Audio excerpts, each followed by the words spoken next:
Welcome. This is a quick guide on resolving a delayed Wakanow refund.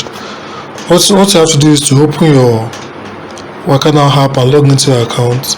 Then you click on the menu and go to My Bookings. Then tap into Refund. So you find the cancelled or disrupted flight booking that is pending a refund and tap onto it to view the details. So you check the current refund status listed under your booking details. The airline refunds take about 4 to 6 weeks to process. So if your refund is past the timeline, so what you have to do is to go to support or help. So go back to the home page and click on help. So when you tap into help, then you can select in the app live chat or submit a ticket.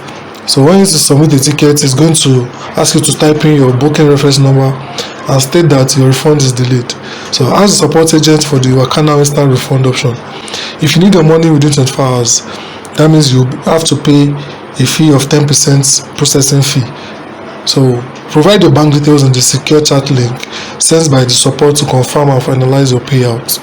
Thanks for watching and stay safe on your travels.